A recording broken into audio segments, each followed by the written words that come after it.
बिस्मिल्लाहिर्रहमानिर्रहीम। उम्मीद करते हैं जी आप तमाम लोग जो हैं वो खैरियत से होंगे। तो आज हम आपके साथ शेयर कर रहे हैं जी इंग्लिश जो है इसका जो है वो वर्जन है हमारे पास सेकंड। तो सबसे पहले आपसे गुजारिश है कि अगर आपने चैनल सब्सक्राइब नहीं किया तो उसको सब्सक्राइब कर दें। तो इसमें हमारे पास जो पहला है जी सवाल वो मुश्तमिल होगा MCQs के ऊपर, जिसमें पहला MCQ है जी हमारे पास कि आपने आइडेंटिफाई करना है कि कौन सा जो वर्ड है, हाँ, सेंटेंस जो है उसके अंदर ट्रिफ्थोंग जो है वो मौजूद है। तो इसके अंदर हमारे पास जो करेक्ट आंसर है वो सी है जी, कि इसमें फ्लावर जो है वो हमारे पास ट्रिफ्थोंग जो है वो रखता है। सी जवाब इसका दुरुस्त है। दूसरा जी कि form an adjective from the underline verb, जो है वर्ब आपको दी गई है अंडरलाइन ओबे, इसका आपने जो है वो ऑब्जेक्टिव एडजेक्टिव जो है वो बनाना है। तो ओबे से बन जाएगा जी ओबीडियंट, इसका बी जवाब जो है वो दुरुस्त होगा। तीसरा है जी identify the sentence with the correct use of reflexive pronoun. Reflexive pronoun का दुरुस्त इस्तेमाल किस में हुआ है?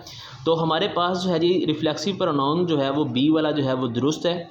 Prepare your self for the first term exam, तो इसमें हमारे पास जो है वो बी जवाब दुरुस्त है।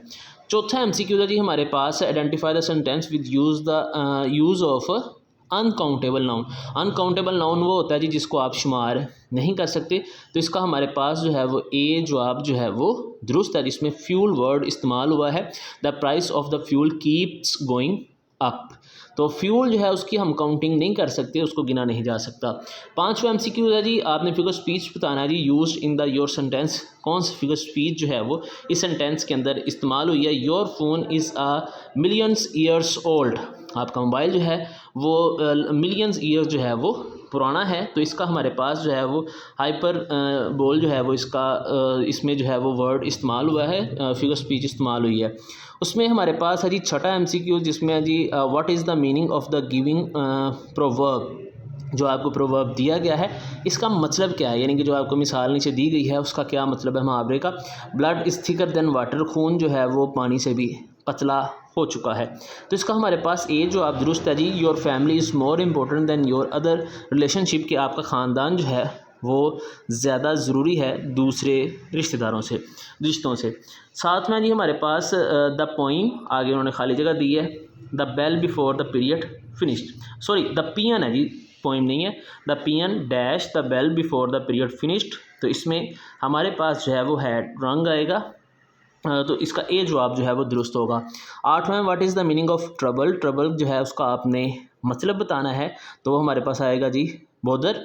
तो इसका जो है वो लास्ट नाइन्थ वाला MCQ जो है filling the blanks with adverb of manner. Adverb of manner यानी कि तौर तरीके के हवाले से जो है वर्ब को आपने बयान करना है। तो इसमें हमारे पास आएगा जी Aslan told me that he reached, तो इसमें हमारे पास हैप्पीली जो है वो वर्ड आएगी, बी जवाब इसका दुरुस्त होगा।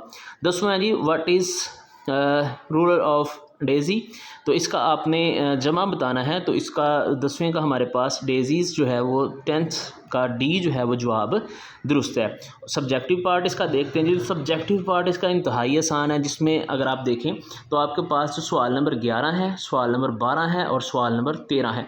सवाल नंबर 13 जो है ये लिसनिंग एंड स्पीकिंग वही है जो आपके साथ पहले वर्जन में शेयर किया गया है कि आपको इंस्ट्रक्शंस देंगे टीचर, वो आपने करना है, कुछ वर्ड सुनने हैं, कुछ ज़बानी लिखने, इस तरह के जो हैं वो होंगे, कोई आपको पैराग्राफ जो है वो दे देंगे। तो इसके अलावा जी अब इसको देखते हैं। हमारे पास जो सवाल नंबर 11 है इसमें आप देखें तो 11 के अंदर 2 सवाल दिए गए हैं, 10 नंबर का टोटल है। 11वें में पहला ये है कि जी आपने इस पैराग्राफ का जो है वो मेन आइडिया जो है उसके मुताबिक जो है वो टाइटल देना है जी, ठीक है, यानी कि इसका पैरे का आपने कोई ना कोई नाम लिखना है। दूसरा ये आपने करना है जी इसकी समरी करनी है, 1/3 समराइज़ करना है जी इसको, 1/3 यानी कि इसकी प्रेसी कर देनी है आपने। तो इंस्ट्रक्शन ये दी गई हैं कि आपने जो है जी इसको तमाम के तमाम जो चीज़ें हैं इसको इन्हीं तरह से बयान करना है, करेक्ट स्पेलिंग, ग्रामर, पंक्चुएशन, सारा कुछ आपने देखना है, ठीक है जी। तो यहाँ से जो है वो हमारे पास ये शुरू हो जाता है जी। Unity means living and unity mean living and working together, यहाँ से लेकर ये नेशनल यूनिटी तक है, यानी कि 11वां सवाल जो है इसका जवाब आपके साथ शेयर करते हैं। आगे 12वां सवाल है जी read the paragraph and answer the following question जो है वो आपको ये नीचे पैराग्राफ दिया गया है।